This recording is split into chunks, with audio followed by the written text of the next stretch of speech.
Good evening. It is 7 p.m. Wednesday, August 2nd, 2017. This is a hearing of the Town of Speedway Board of Zoning Appeals. I am Mike Simonson, Chairman of the Board.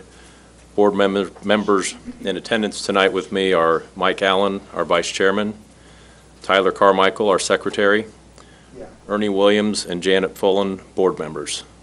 Also in attendance is Michelle Leidy, our Recording Secretary. Representing the Indianapolis Department of Metropolitan Development Planning Division is Kathleen Blackham. Have all who wish to speak been sworn in? They have. Thank you. Would all please mute or turn off any cell phones at this time? Please rise and join me in the Pledge of Allegiance. I pledge allegiance to the flag of the United States of America and to the republic for which it stands, one nation, under God, indivisible, with liberty and justice for all.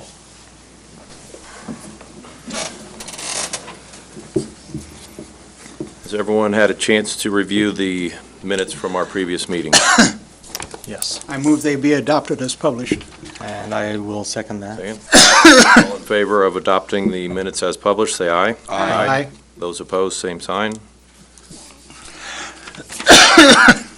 Rules for this evening's hearing are the petitioner and remonstrator or proponents will each have 15 minutes to present their evidence.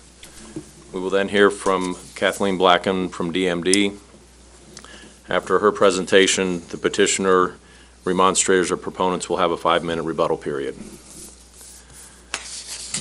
So, our first order of business this evening is to acknowledge a continued variance 2017 UVS 004 4918 West 14th Street.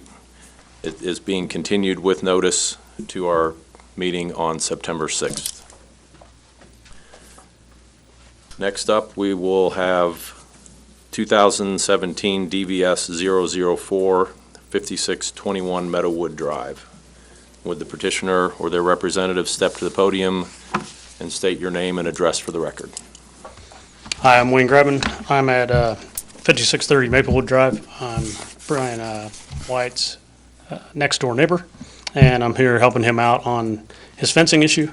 I'll let Brian introduce himself. Brian White, 5621 Meadowwood Drive. And I won't take all your 15 minutes here. Get those out. I got some things I want Brian to hand out to you real quick. And I was looking over the zoning ordinance information that Kathleen had sent me. And within that, I found the diagrams that show the metro contacts area, which has been identified by the zoning map that that's where the property lies.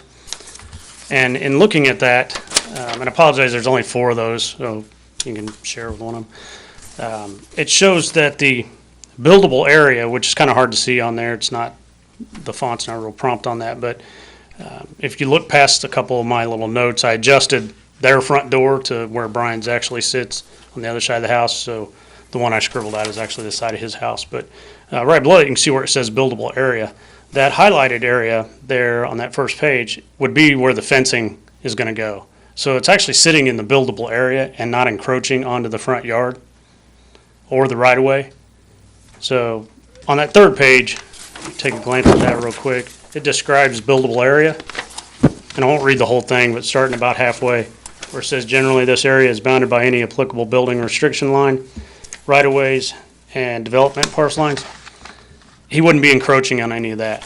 So it's appearing by this diagram, there isn't any exception needed.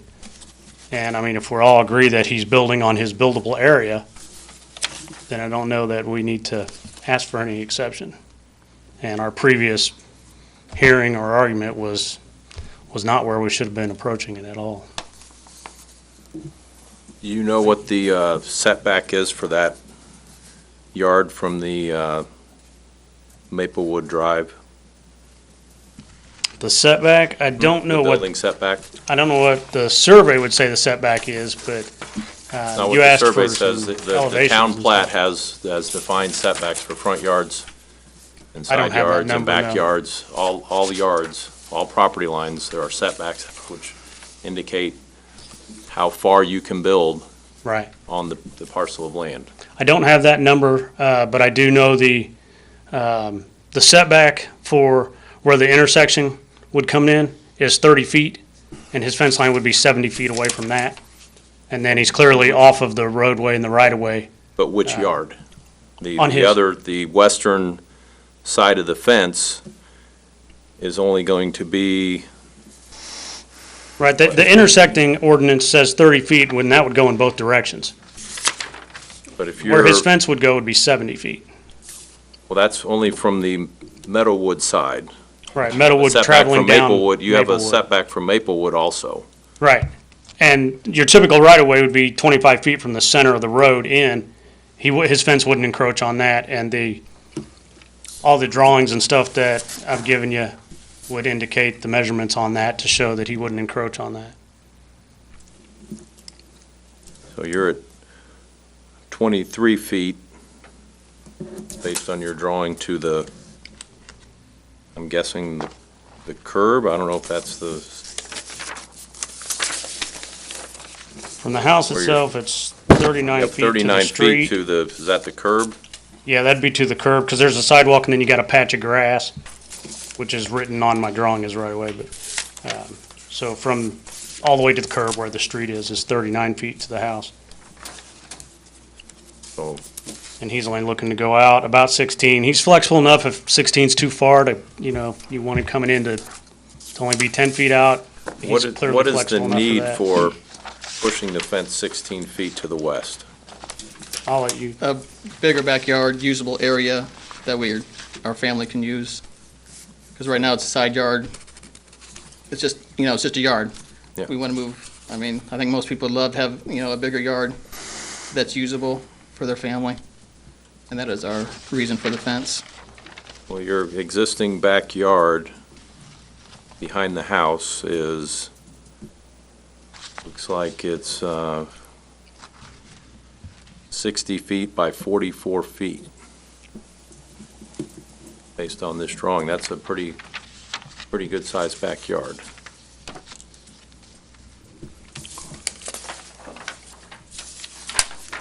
So is there something you need to put in that area that you need to have a fence for, or is it just to create a larger space, shielded space in your yard? Create a larger shielded space, and then if we decide to put, anything in our backyard, swing set, playhouse for the kids, or for the kid, and future development, we have no idea what we're gonna be doing in the future, but, it gives us the option, and I don't know anyone who wouldn't want a bigger backyard, for their family. How does the tree that's in your side yard, or that Maplewood yard, impact this project? Is it outside the building area, or is it, We'll be taking it down. you'll be taking that out? So that makes the fence even more noticeable as you come around the corner. Well, right now, the bush is, blocking the whole area too, so, it's, you're referring to the large tree that's right on the side of the house? Or Or you're the talking- small or tree the- bushes that the are about bushes. 6 feet high? Well, looks like a large tree in that yard also. well, the large tree we're leaving, that's not even gonna come close Okay. to the fence. The large. That'll bush- be outside the fence then? Yeah, large one, The yeah. huge large one, yeah, Yeah. that'd be outside the fence. Yeah, we're starting at the back corner of the house and going to the back property line, that, The shrubberies and Large the other tree won't tree even- will be removed the shrubbery bushes, if you wanna. Yeah, that are, that's what he's referring in to. the Yeah, corner. that's, the fence will go right through there, so, it'll even clean up the area, it'll look better.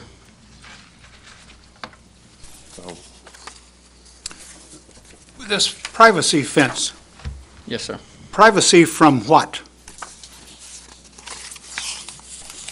People going up and down the street, walking their dogs.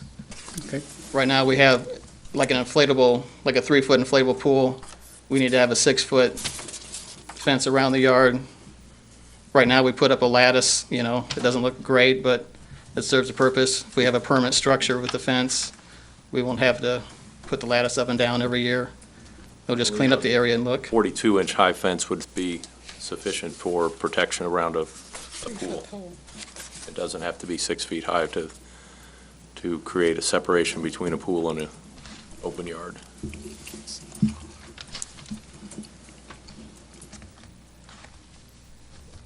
Right, but with the number of traffic and cars going by, I'd rather have a 6-foot fence. You know, with my daughter growing up, we don't need people walking by and peering over the fence. I mean, 42-inch fence, they're gonna, you could easily just stand there and look at them, look at the, you know, or my daughter's friends. I mean, I don't think any father wants that. Where do you typically set the pool up in the yard?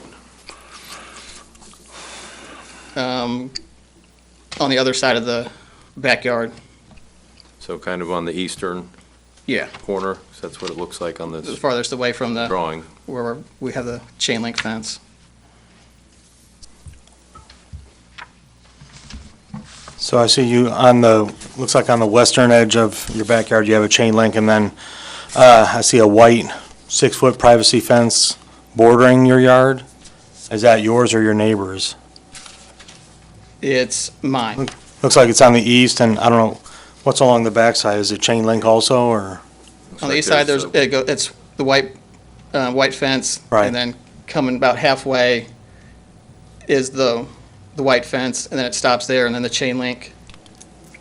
Well, there's some wood Well, fence. yeah, there's, Right, That's on our That- side. that's I'm on his. the south side of him, okay. and it's half vinyl and half wood. So would you be removing that existing fence all the way around and putting in a new fence? Or are you just going to be tying into the existing? I would tie into my neighbor's fence with, I have his permission to tie into it, so. Mm-hmm. And we'll build exactly like his, so, you know, it's continuity. Right.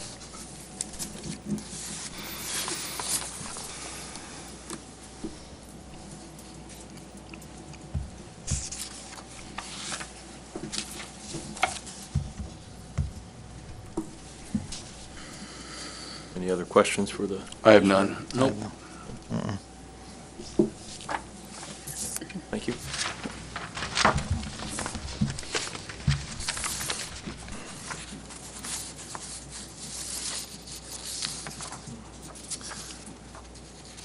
Is there anybody here to speak? Anyone else here to speak about the fence? Seeing nobody? Kathleen, you're up.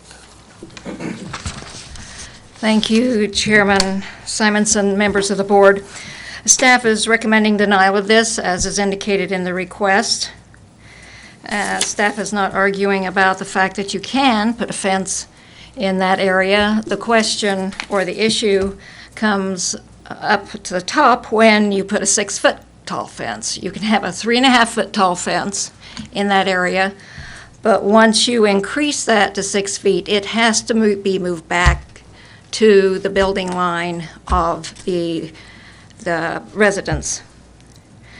Now, you can increase that height to 4 feet with 30% opacity or less, but that's not going to be the case here because it is a privacy fence.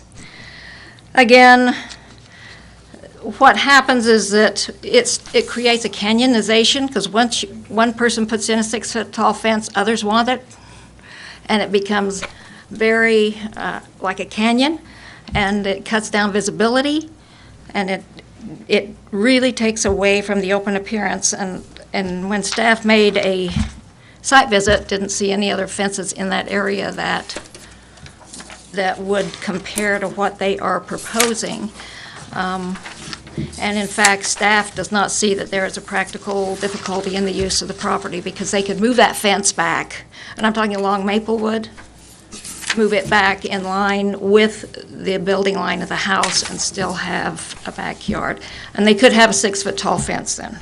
We'd be glad to answer any questions that you might have. Can you clear up the handout he gave us as far as the buildable area that he's, I thing haven't is- even seen it, so I don't know what he's talking about. it's, The difference between a metro and a compact context area?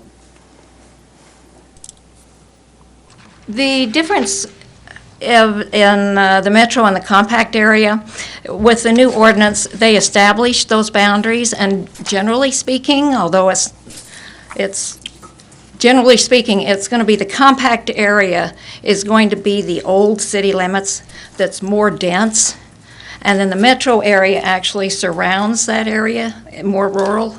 So there are different standards related to those. development standards.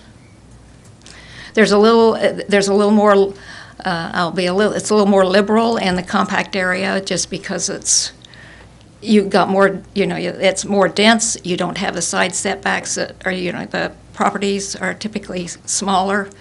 Houses are, when they were built years ago, filled up those lots, and frequently they can't meet the setbacks. But so when this new ordinance came into being, they determined that it would be better and more fair to establish and distinguish between those two types of development. But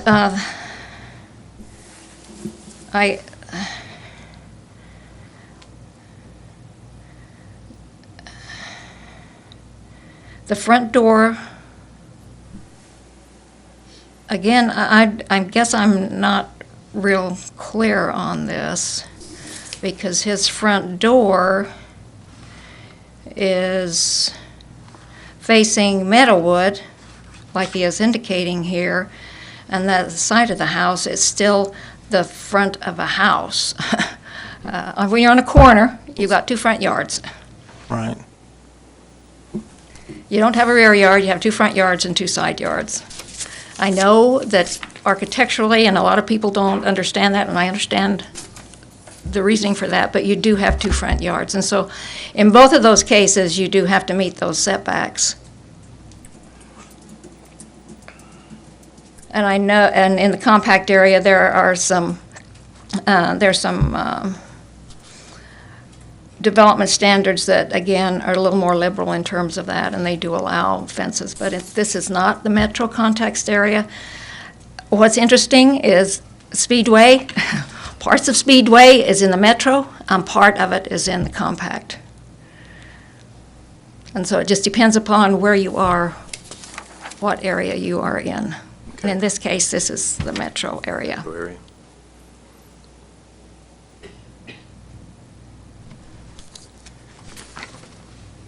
But again, staff, they can put a fence in that area, in the setbacks. As long as it's 42 inches. Right. Maximum. Yeah.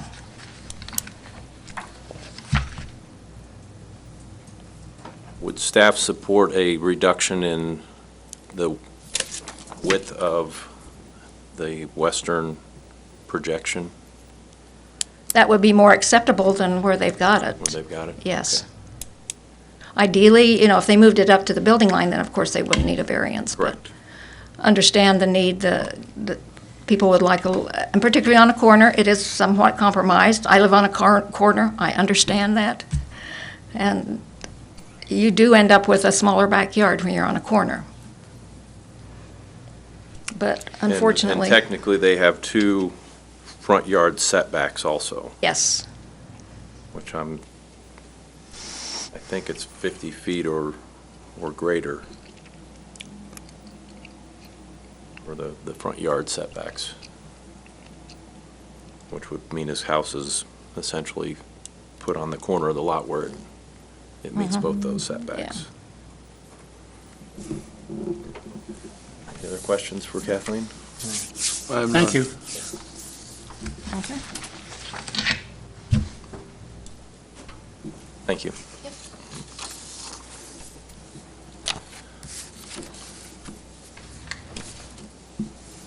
Does the petitioner have any rebuttal for Ms. Kathleen's presentation?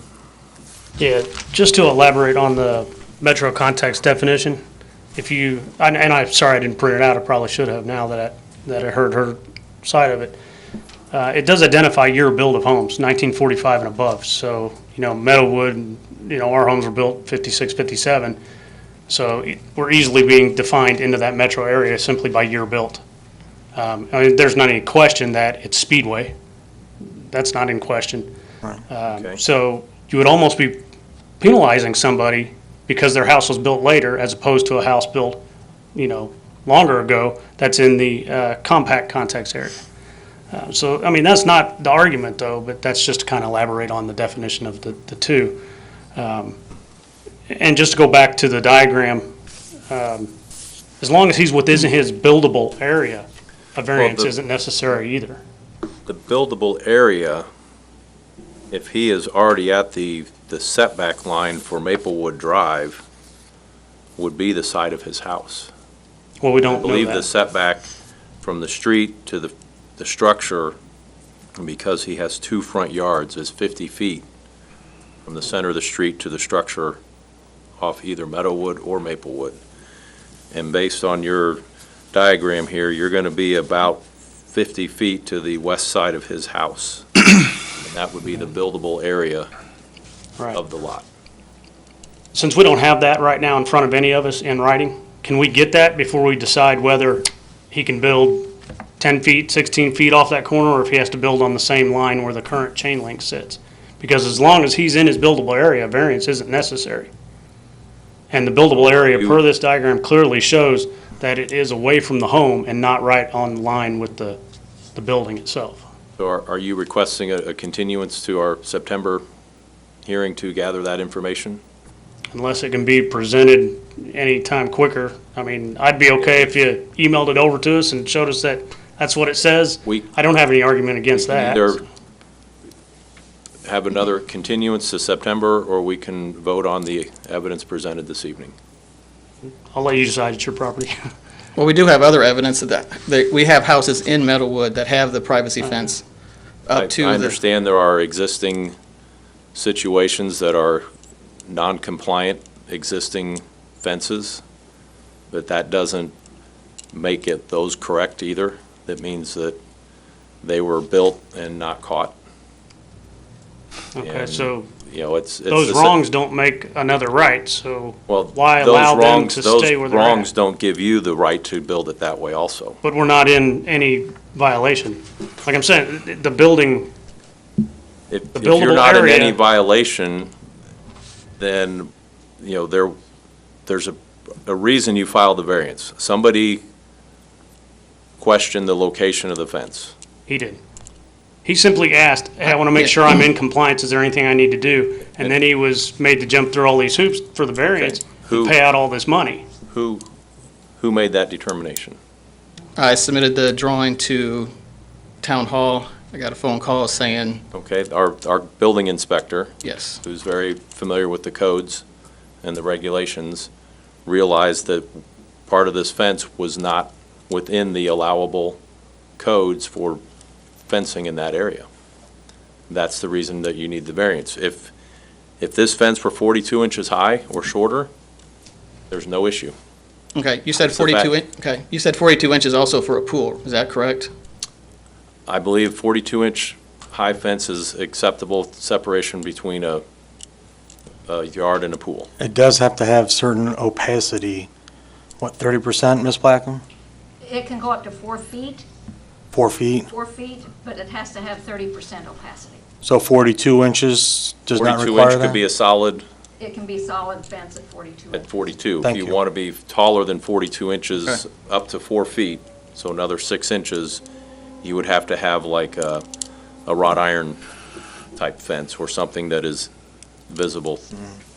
Okay, but the Speedway ordinance says 5 feet, so that's why I'm 5 questioning your feet for a, fence around a pool.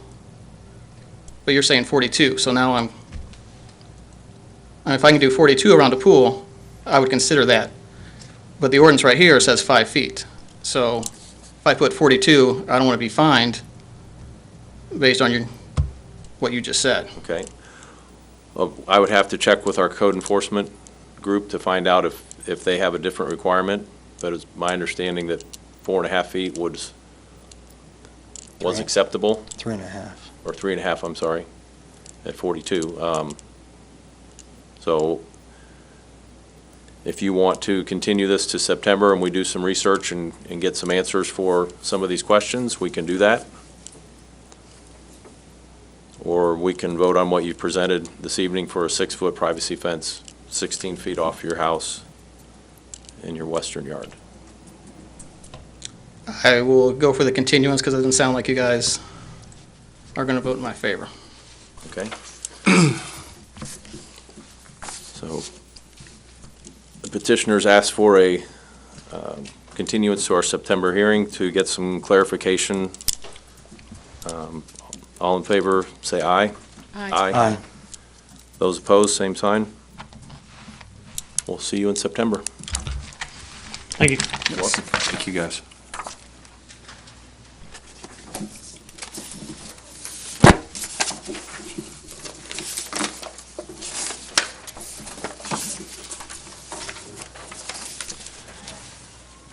Next up, we have 2017 UVS 003, 1926 Georgetown Road. Will the petitioner or their representatives please step to the podium and state your name and address for the record? Yes, Mr. Chairman, my name is Matt Price. I'm an attorney at the Bingham Law Firm with an address of 10 West Market Street, Indianapolis, Indiana, 46204. Here tonight on behalf of AT&T Mobility. I have a couple of gentlemen here with me this evening that are available to answer questions. David Lewis, who's with External Affairs for AT&T, and then Nate Meyer, who's with PBM Wireless, and he's part of our site acquisition team. I have a couple of handouts in the form of a binder. If I could approach and hand these out quickly, I can take you through my presentation. Thank you.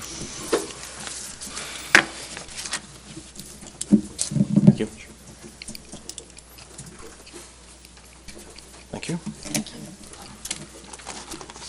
Thank you.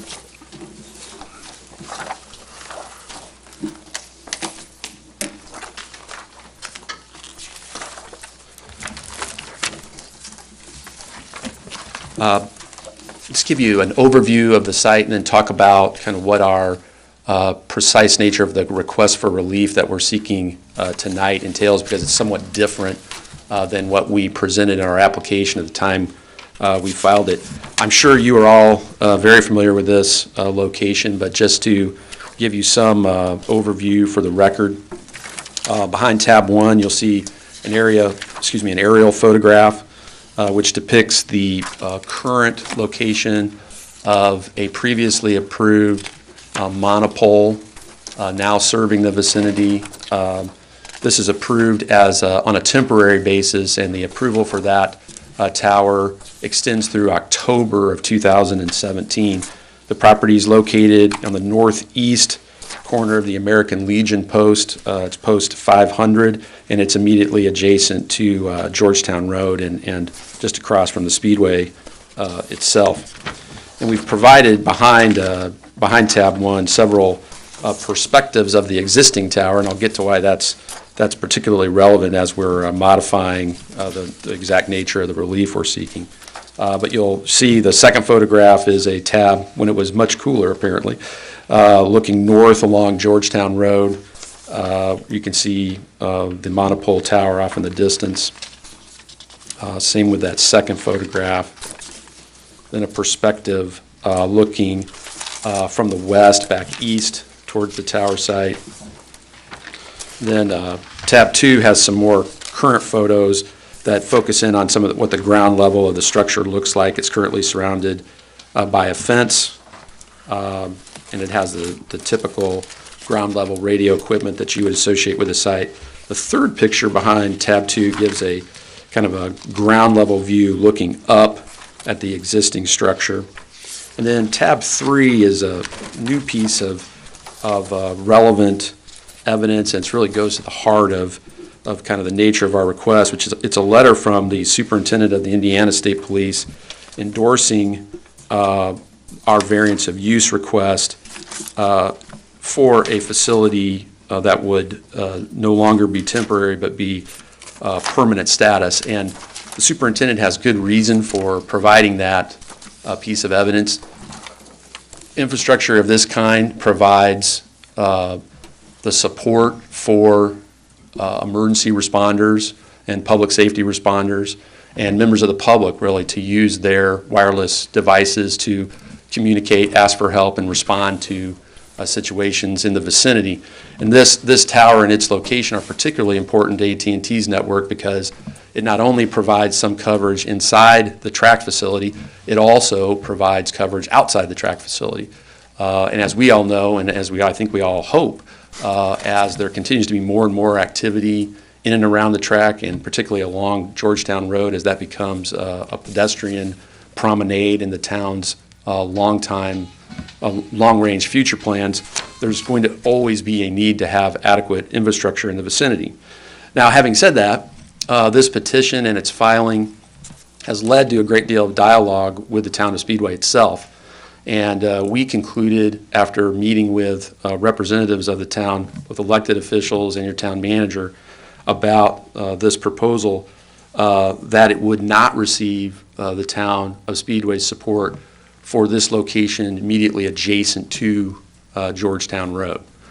And so what we're here tonight to seek your approval for is still approval for a use variance, but rather than for a permanent structure or in a new tower at this location, it would just be for an extension, a use variance approving the extension of our temporarily approved existing tower through the end of next October, through October of 2018.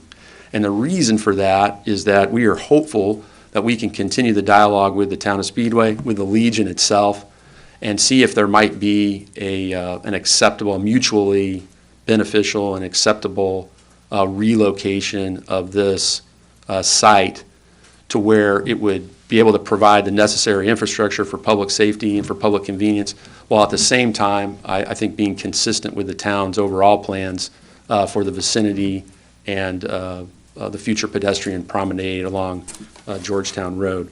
So that's our request for this evening. It's different than what we originally had contemplated, but we think we've had very productive discussions with the town and certainly understand the town's position. And we felt like this was the best kind of middle ground to allow those discussions to continue and at the same time be able to keep the necessary infrastructure in place through the next season, which will be here before we know it. With that, I'd be happy to answer any questions that you have, either from myself or my team behind me here, and appreciate your listening to me tonight. Thank you. Do you guys have any locations identified or spoken with any possible other relocation people about where you would put the tower? So far, the discussions that have taken place have entailed moving the tower to the northwest corner of the Legion property in a way that would line up with a potential future extension of or avenue off of Crawfordsville Road to provide access to kind of the back of the Legion property. Certainly, though, I think our discussions with the town over the last several weeks could open up discussions for other locations as well. We're confined really only by needing to have an available landlord and needing to satisfy our radio frequency requirements for the network. The relocation on the Legion site to the northwest corner of their property met both those criteria, meaning that the Legion was okay with that and it still worked from a radio frequency standpoint. I can't tell you that there may not be other locations as well, but we just haven't investigated those enough for me to tell you where those are. But you would be open to other possible locations within the Speedway. I know that Potentially, yes. Speedway High School has a cell tower located on their property. Certainly, subject to those two caveats, we're certainly not. We're very much married to having a highly functional network, but certainly we can evaluate other locations as part of doing that. Where is your nearest cell tower then, besides the existing temporary? Do you know that, Nate, offhand, where the existing other existing towers are in this vicinity? I know. You might introduce yourself. Sure. My name is Nate Meyer with PBM Wireless, here representing AT&T as well. My address is 6869 Windjammer Drive, Brownsburg, Indiana, 46112. I could speak to where I know there are some existing towers. I cannot speak to 100% to whether or not AT&T is currently on those towers. There's one tower I know, it's Georgetown and 16th is the track, right? So south of the track, approximately a half a mile, there's actually two existing towers right there. I'm willing to bet AT&T's already on one of those because those are pretty loaded, both of those. Trying to think of the other. Then there's two towers at Speedway High School. There's actually two towers there. Yeah. And I'm pretty sure AT&T's actually already one of those, but I have to double check. Okay. Yeah. And I'm just kind of thinking around the area here. 465 and Crawfordsville Road. There's another tower. There's a tower out there. That's correct. So they've kind of got the area surrounded to the north and to the east. I couldn't tell you 100% where the nearest towers are in those directions. Thank you. Has AT&T had any conversations with potentially moving the tower inside the Motor Speedway? I don't believe we have. The Speedway itself has a, what they call a DAS, basically a system that works inside the track itself. Lucas Oil has one, the airport has one for areas that have high concentrations of people in a very confined area. There is that, at least theoretically, there's that option. The issue that we have is that while that functions well inside the track, it does not function well for our purposes outside the track, which is one of the key features of this location, really I think what the superintendent was speaking to. So we wouldn't necessarily be opposed to investigating that as part of this process over the next several months. But to my knowledge, we have not done that to date. To what level, you're talking about the letter from the state police that this will help support the communication network? If there's towers scattered around outside the track and there's this high-intensity system inside the track, it seems that there's adequate network coverage for the crowds that will attend the events. What makes this different? Yeah, it's an excellent question. And what it relates to primarily is capacity. The additional infrastructure allows us to deal with when there are particularly large collections of people. So during those peak periods of time, really when the need for public safety is at its highest. If you go out there, obviously, if you went out there today like I did, it's pretty desolate out there and there's really not much going on. Sure. Now, when I was here back in May, it serves a very different function at that point. And I think that's really what the superintendent's getting to, is that there may be some base level adequacy of coverage for day-to-day communications. But when you have those peak charges, that's when you really need the additional capacity to make sure there aren't dropped calls or make sure they're not having interference with the communications between and among the law enforcement officials themselves and the public trying to reach those individuals. Are you saying the law enforcement agencies are utilizing cell phones to communicate with one another? Well, certainly. Versus their two-way radio system, which is a dedicated network to them? Well, certainly the public and their ability to reach out and make a 911 call or to protect each other in reporting a crime or advising each other of their whereabouts becomes a key component of the public safety apparatus there. And so in that sense, it does facilitate public safety. It's one of the things sometimes we don't talk enough about, I think, in the industry, is that there is a close correlation between public safety and reliable wireless communications. There are universities that have done studies on this in the recent years, and a lot of it relates to the public's ability to report a crime. And when that becomes compromised, or when they don't have the ability to seek help in a timely manner, in a reliable manner, that's when public safety is jeopardized. I have two questions. First, we talked about, possibly talking to the track about locating inside, but the need for outside. Have you looked at the Indianapolis Motor Speedway property at the corner of 25th and Georgetown, basically the Coke lot? That would serve,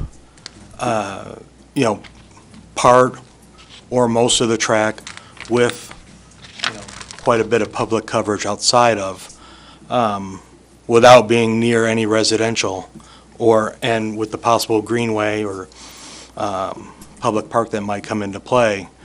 And then the Indiana legislature changed how cell phone towers can be approved. I guess the smaller ones going on the power poles locally. I don't know what kind of network you could create with something like that, as opposed to a large cell phone tower. in one location. I don't know if you've thought about that, could expand upon that or look into that. I mean, I've seen some of them around Speedway already, Yeah. so. Yeah, and certainly AT&T was at the forefront of that technology and its deployment in really the core part of Indianapolis. And it does a couple things. It provides that capacity element, and it also it reinforces in some ways the need for this type of infrastructure even outside major venues like Lucas Oil. They have facilities like this outside Lucas Oil. What I can do tonight, because they're technical questions that Right. I would need to have our experts analyze, but I can commit to you that as part of what we'd use our additional time for, we would investigate those I alternatives. mean, I just know, I mean, it may not replace a big tower necessarily, but Right. I know they increase your grid capacity, your grid coverage, so. Is the DAS network that you mentioned that's inside the track, is that provider specific? Meaning that only who owns that clients or users have access to get on that network? It's not, it wouldn't be fair for me to say it was exclusive. So it is at least theoretically open to other carriers. The question becomes a couple of different things, really. At what cost to that additional provider? It relinquishes a certain amount of control over your own network to another carrier, which can sometimes become problematic. But the most important thing for us really is just functionality. Even if you did it, would it satisfy the need that you really have? And that's really been our primary difficulty with that system to date. Yeah. Yeah, Nate Meyer again. Just wanted to remind you, when we were here before to get the temporary cell site, there was some discussion on why, you guys asked us, why is this site kind of becoming so important? And at that time, Steve Carr, who unfortunately couldn't be here tonight, but he got up here and talked about how when AT&T turned this temporary site on initially a few years ago, they intended it to be simply for track traffic, for event traffic. And the off-time traffic that it is getting with the new development on Main Street, a lot has to do with that. And, more and more people here. I mean, I live in Brownsburg. My wife and I come here at least once a month now, where we never did before. So people like us are coming in from outside Speedway all the time. So those off-peak times, when I say off-peak, non-event times, it's really getting enough traffic that they need a permanent site, even when there's not an event. So just to speak more to Matt, the DAS, they'd be throwing good money after bad because that'll only help for the events. But this really needs to serve a lot more than that. The DAS doesn't extend outside the facility? Correct. It's very specific to the area. It's a much lower, I mean, they could put a DAS antenna in a hallway, so it's a much lower strength. It doesn't get out as far away. And it's really just to serve like a real dense, like a downtown Indianapolis type of an area, or a Lucas Oil like it's in, or a convention center, or a mall, places where people congregate, usually more inside, or where there's a lot of shopping or, heavy traffic on a regular basis. But it just cannot reach outside of those walls, at least not far enough to reach. It wouldn't even hardly probably cross the street or much further than that, from the Speedway.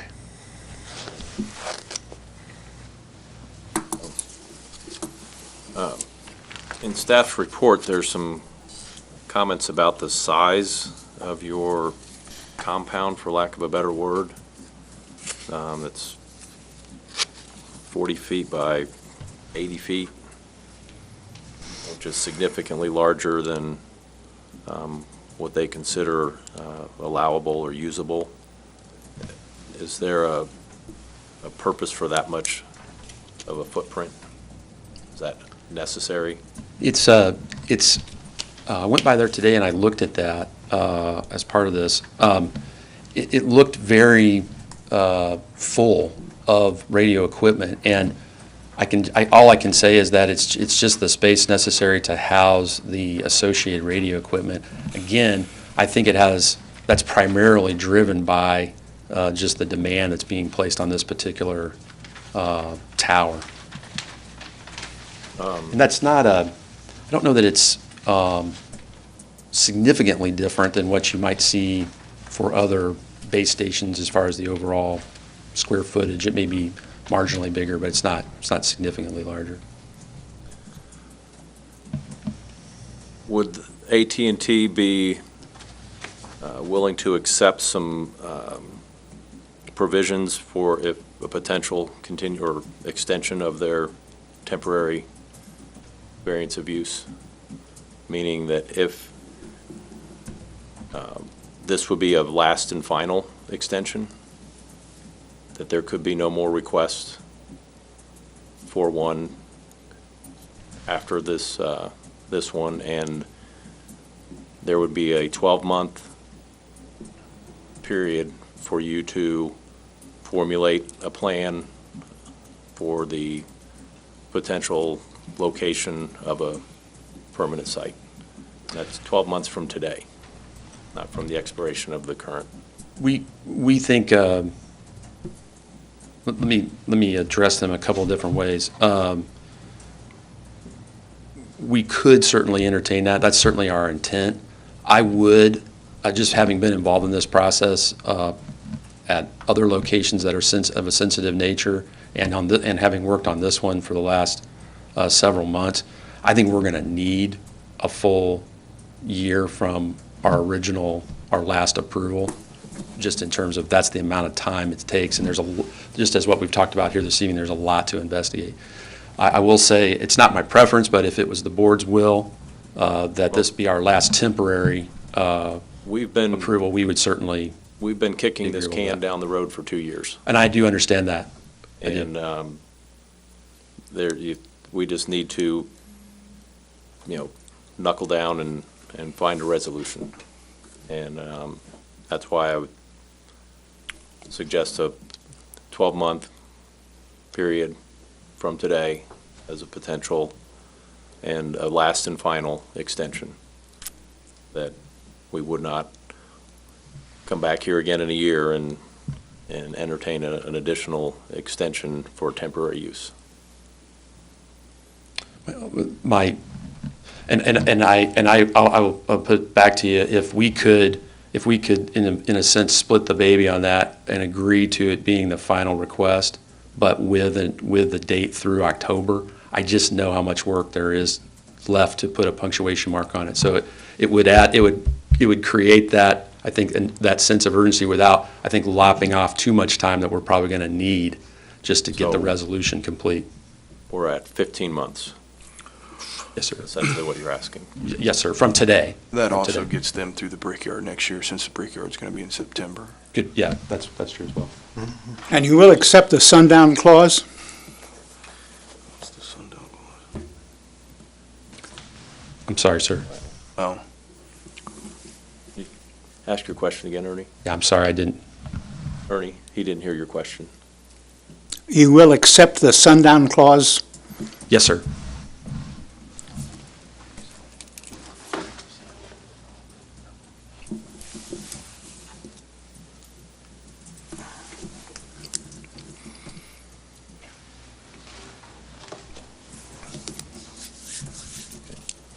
Any other questions for the petitioner? I have none. Thank you. Thank you. Thank you, Mr. Chairman. Welcome. We have any proponents or remonstrators here to speak on the issue? Sure, I'll speak. Hi, good evening. My name is Jacob Blasdel. I'm the town manager of Speedway here.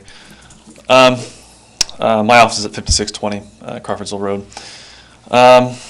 Dave Lewis from AT&T approached myself and the town council, mentioning that they had originally requested to make the cell tower site where it is currently, make that a permanent site, and asked the town how we might feel about that. And as a lot of people are aware, we thought it was a secret. I guess it's not, given the conversation tonight. we are looking at a lot of redevelopment efforts in that area. And frankly, there's just a lot up in the air. And so we had a lot of concern with the cell tower being permanent, particularly in its current location. So they offered, well, could we maybe move it back a little bit or whatever? And ultimately we thought, with just the nature of redevelopment and not being 100% certain about how it was all going to play out, we requested that they go ahead and make it, again, an extension for their temporary variance. So we appreciate them kind of reaching out to the town and trying to be good partners and ask us what's going to help us in that area, and just having the flexibility right now is going to be the most helpful to us. So the town, our position is that we support the request, and I'll take any questions you guys have. So you have been in active communications with them about some potential other locations for their site? A little bit, very briefly. Like I said, our preference would be to leave it as temporary, and then once we know what's going on in the area, or maybe they research some other sites around Speedway, we could then decide on what would be the right location for the tower. So would the town's preference be for it to stay in that Legion lot, or would it be in a different location? I don't know that we've thought on having a specific position on that, but we're like AT&T. I mean, we're flexible on what's going to work best for everybody. Is the town's position to continue the continuance of the temporary until you find out what you want to do with that area, even if it's several years down the road? We would hope that it would be much sooner than that. I mean, I know they're requesting out to another October 30th for another year from there. They're probably right. There's probably a lot. We always like to be really aggressive and try to come up with a fast timeline. They're probably right, though, to do a lot of the research that they want to do. It might be longer, but we would propose as soon as we know where it's going to be appropriate to have a cell tower, ideally having a couple of options, that then as soon as we know that, they would move forward with a request for permanency wherever that's going to be. So if we decide this winter, then at that point we would say, okay, decide where you want to go now. And once that decision's made, you would request that they seek a permanent, if they need a variance for Yes. a variance for the permanent site location. That's right, yeah. I have no other questions. Thank you, Okay. Jacob. Thank you. Kathleen?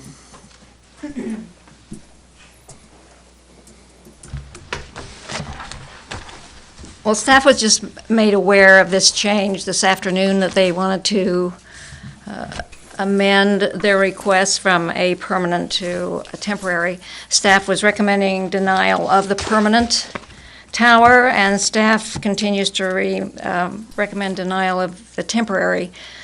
And in doing that, staff would like to explain and give you a little bit of history related to this.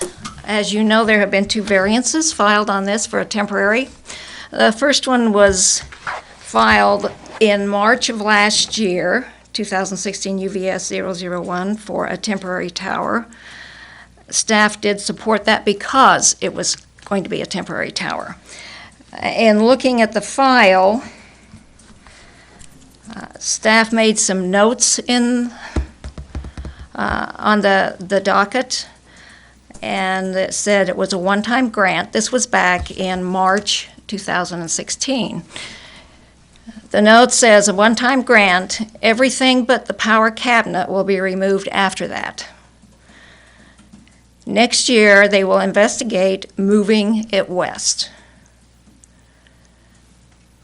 So staff felt like because they were willing to investigate it's over 15 months ago, back in March of 2016, that would be an acceptable. Was that the first approval for the That was the initial first temporary? approval. That would have been March of 15. Yeah, that was approved on March 15th, 2016. 16 or 15? 16, March 15th, Because 2016. we had another request in 16 to extend it through Right. 17. Right. But that was the note that was made on that first request. Then, that same year, there was a second 2016 UVS 004. That was in September of last year. Again, they were requesting a temporary one, and there were representations made to staff that they were going to look at other locations at that point in time. Staff felt like, okay, give them a little more time to locate that, and that would be fine. So staff supported that. In the meantime, the tower that was approved initially was a smaller tower. The installation involved a ballast, and that was approved. And then the beginning of this year, they needed to replace it. So they came to staff because they did need administrative approval, and I'll be glad to show you these drawings that were approved.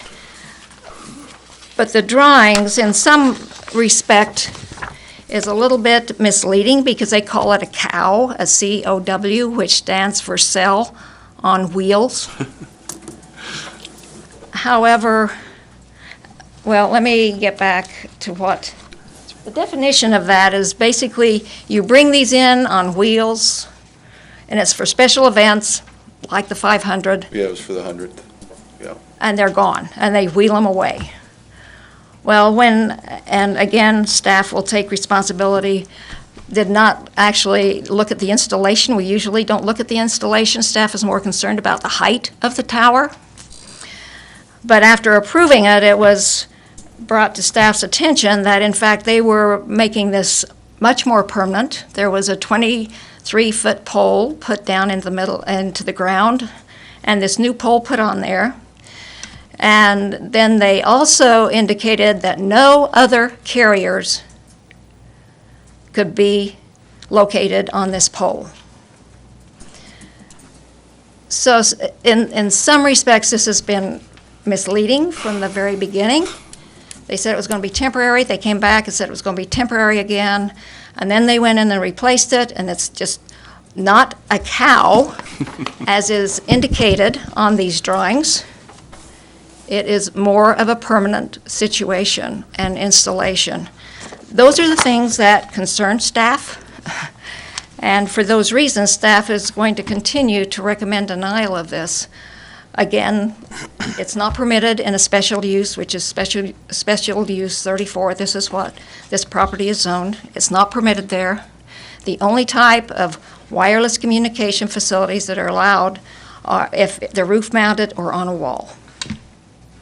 And in this case, they've got a 120-foot tall tower here. It was supposed to be temporary.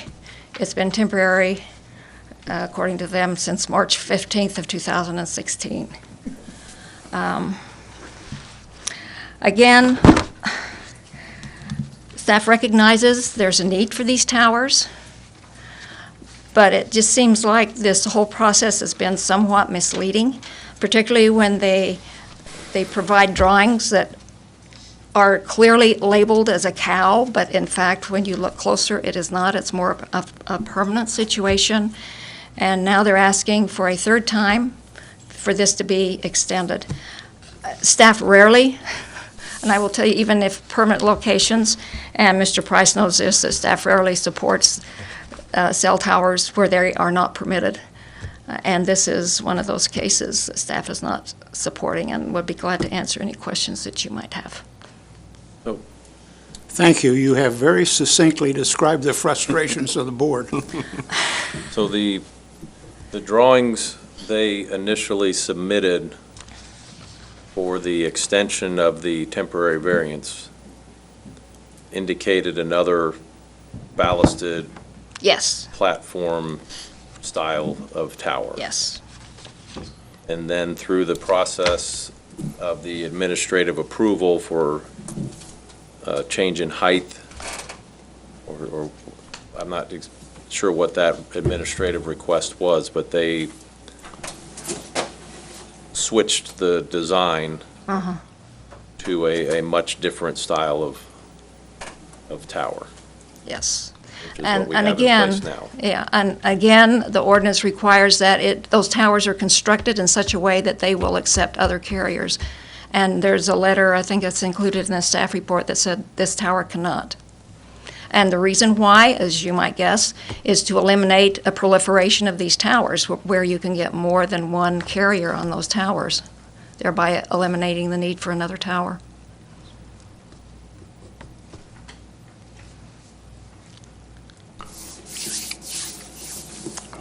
So the other concerns that were raised by staff was the landscaping and Right. the size of the footprint and whatnot. Yes. So Again, the ordinance limits the size of the compound, and this is larger. It also requires landscaping around the compound, and staff, because it was going to be temporary, it didn't make sense to have them install landscaping around there and then have to pull it back out. But in this case, now they're asking for a permanent one, and now it's been there, it will have been there for, 3 years? No landscaping. I know they have put some slats in that fence, but the ordinance does require landscaping around that. And that is also a concern for staff, lack of landscaping, the size of that. So with their submission for the original request for a permanent site, did they submit any landscaping plans or No. anything to indicate they were intending to soften the appearance of the compound? I don't believe so.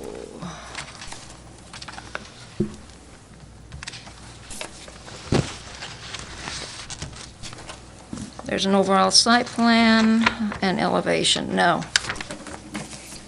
It just shows a chain link fence.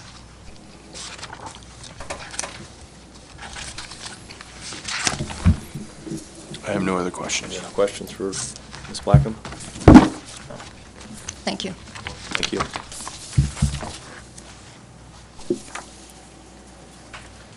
Like to have a rebuttal? Sure. I did want to clarify a couple of things that were just said. I think there is shared frustration. I mean, we are trying to provide a critical piece of infrastructure at a critical location. There's a lot of moving parts relating to this. We are prepared to commit to the sunset provision so that there's no further doubt about the timeline for this. I think with regard to the ability of the tower to hold additional carriers, the tower is the same tower. It's installed differently. It's not on a truck bed. The drawings that I've seen, at least, do refer to it as a cow, but it's facially apparent. I mean, it's very clear how it's being installed. I think the reference to that is simply referring to it as the way the tower is built. It's built the same way. It's the same tower. It's just installed differently. It's not on wheels. Well, the original tower from the very first request was a ballasted platform. Right. Which indicated it was very much temporary. That's correct. Yes, sir.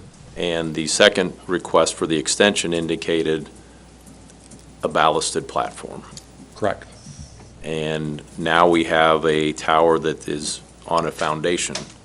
That's which correct. does not lend us to view it as temporary, because that is fixed in place rather securely to that 23-foot pole into the ground.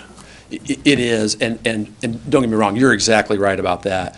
What I'm pointing to is when it was administratively approved, the modification was administratively approved.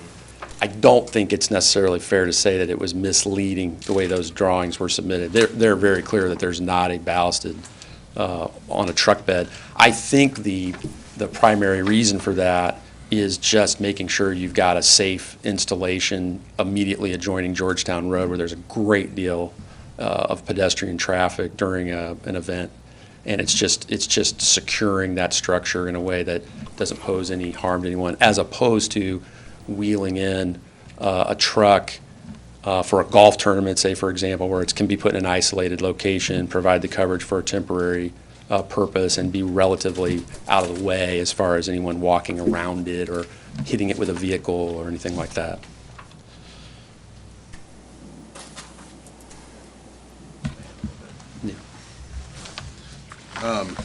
And the drawings that were approved for the concrete foundation, the pier foundation, the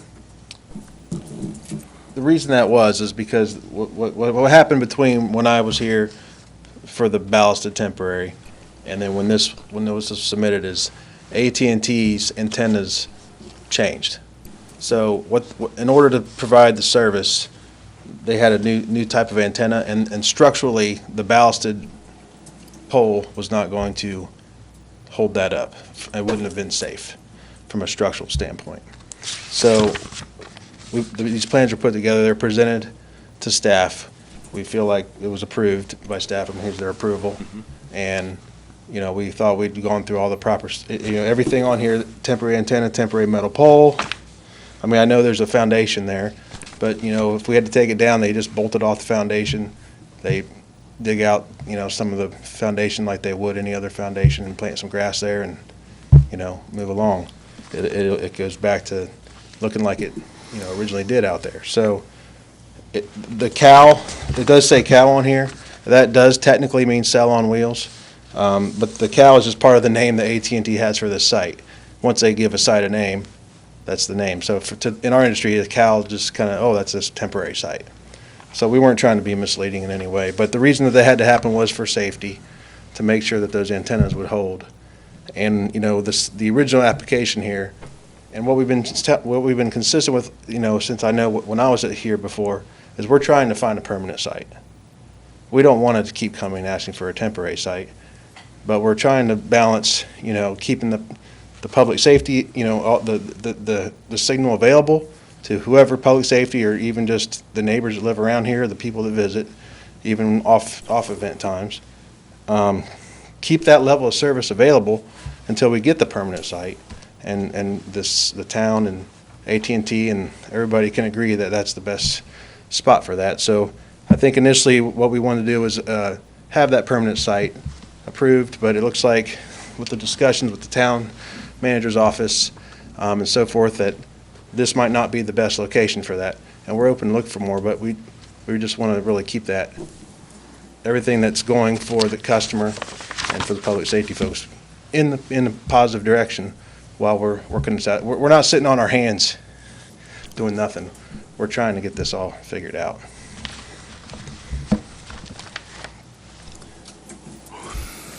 Any other questions for the petitioner? I do not.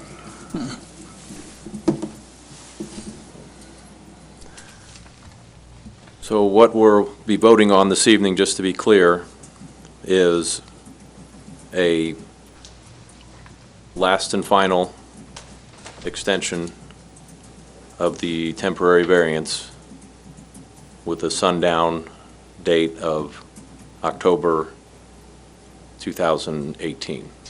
October 31st? October 31st. And if no resolution has been achieved at that point in time, that facility will be removed, and the grounds will be returned to their original conditions.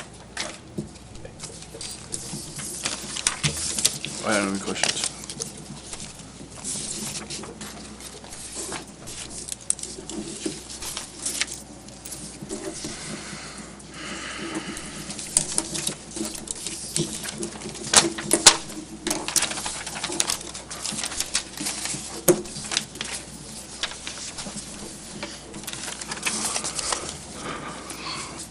To petition 2017 UVS 003 under the amendments stated by Chairman Simonson is approved 4-1. Thank you, Mr. Chairman, members of the board. Appreciate your consideration today. Is there any other business to come before our board this evening? Seeing none, our next scheduled meeting will be September 6th, 2017, 7 p.m. here at Town Hall, and we are adjourned at 8:10.